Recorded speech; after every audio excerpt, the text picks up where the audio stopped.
Parlons un peu de masse. Tu as estimé des masses, puis tu as vérifié tes estimations à l'aide de deux balances différentes, puis tu as calculé des masses. Tu as additionné des grammes avec des grammes et des kilos avec des kilos pour pouvoir définir des masses totales. Maintenant, nous allons nous intéresser au tableau de conversion. Un tableau de conversion, c'est un tableau dans lequel on peut transformer un nombre dans une unité différente. Je m'explique. Nous allons parler des masses. L'unité de mesure des masses, c'est le gramme. Mais il n'y a pas que le gramme pour pouvoir mesurer des masses, puisqu'il existe des masses différentes. Je vais revenir dessus. Mais si je veux mesurer un objet, eh bien cette fois-ci, l'unité qui me permet de mesurer un objet, c'est le mètre. Mais tu sais bien, sans connaître toutes les unités de mesure de longueur, tu sais très bien qu'une voiture, alors on peut peut-être parler en mètres en voiture, mais que lorsque l'on parle d'une distance entre deux pays, on ne va pas utiliser le mètre, mais les kilomètres, voire un peu plus.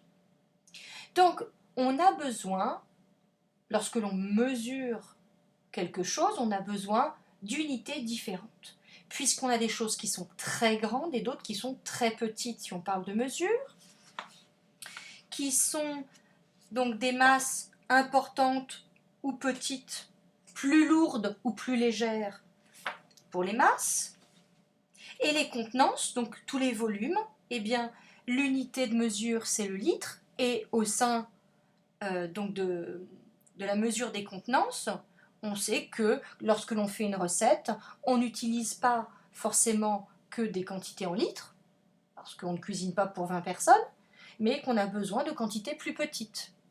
Et donc on a besoin pour cela d'unités différentes. Alors, revenons aux masses.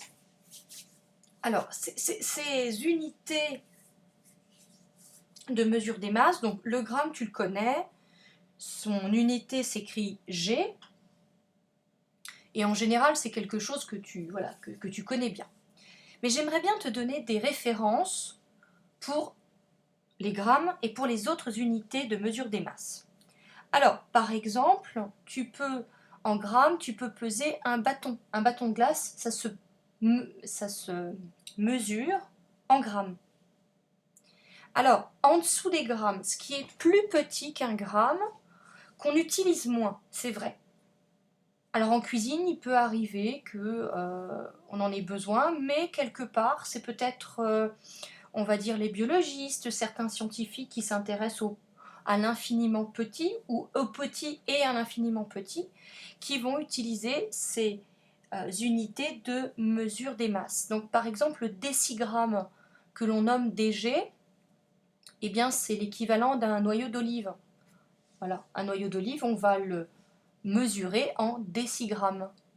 Une goutte d'eau, ça sera de l'ordre du centigramme, donc c'est plus petit qu'un décigramme. Et un moustique, c'est en milligrammes. Voilà. Hein, la masse d'un moustique est en milligrammes. C'est quelque chose qui est encore plus petit qu'un centigramme et encore plus petit qu'un décigramme.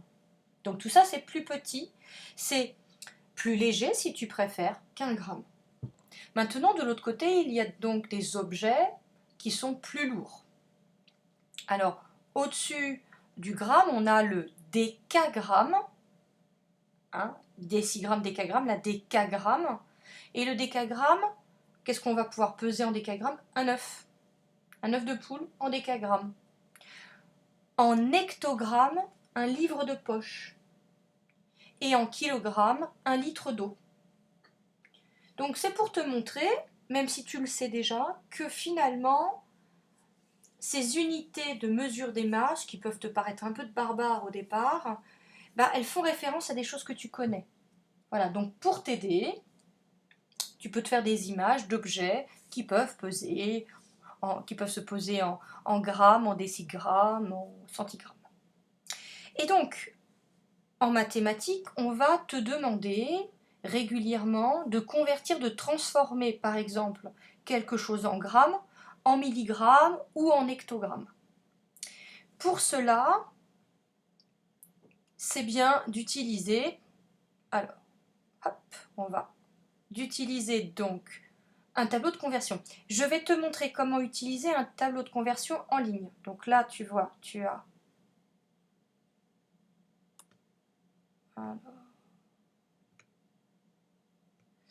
Alors, tu vois pas très bien, malheureusement.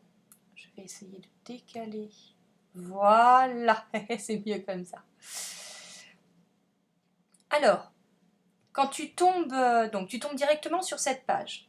Ce tableau de conversion utilise différents types de mesures et d'unités de mesure. Tu as en bas, en bleu turquoise, les règles et une explication.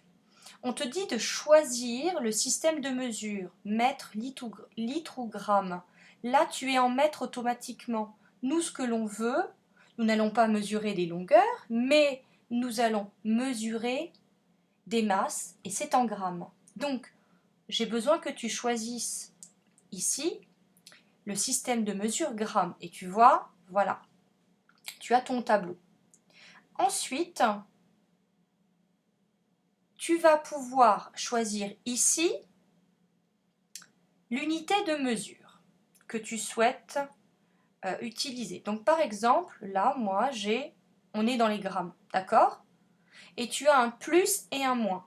Si j'appuie sur plus, tu vois, j'ai 2 grammes qui s'affichent, 3 grammes, 4 grammes, 5 grammes. Et si j'ai envie d'en enlever, hop, je peux aussi, hop, par exemple, ajouter ici.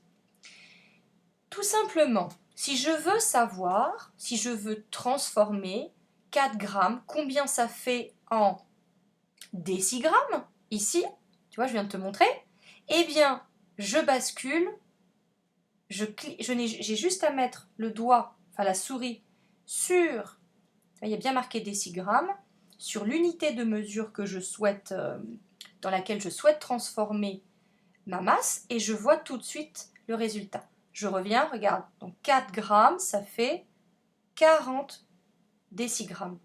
Donc, ça veut dire qu'on décale, tu vois la virgule que tu as en rouge, elle se décale vers la droite. Quand on mesure des masses de quelque chose de plus léger, on se décale vers la droite dans le tableau, et si l'on mesure des masses d'objets plus lourds, on se décale vers la gauche. Si je reviens sur 4 grammes et que cette fois-ci je vais de l'autre côté, je voudrais savoir combien ça fait en décagrammes. Hop, tu vois, 4 grammes est égal à 0,4 décagrammes. 0,04 hectogrammes. Et maintenant, 4 grammes en, tu vois, en milligrammes, ça fait 4000 grammes. Voilà, ça te permet de comprendre comment l'utiliser. Donc, dans les exercices du fichier de mathématiques, tu as le numéro 3, 4, 5, 6 et 7. Alors ça te semble peut-être un peu beaucoup, mais 6 et 7 c'est très rapide. On te demande de, par exemple dans le numéro 5, de compléter, et puis tu as voilà, on te demande de compléter. N'hésite pas, si tu as besoin, de regarder ce tableau, de l'utiliser pour mieux comprendre ce que ça peut signifier que d'utiliser un tableau de conversion. Voilà. Eh bien, je te remercie, je te souhaite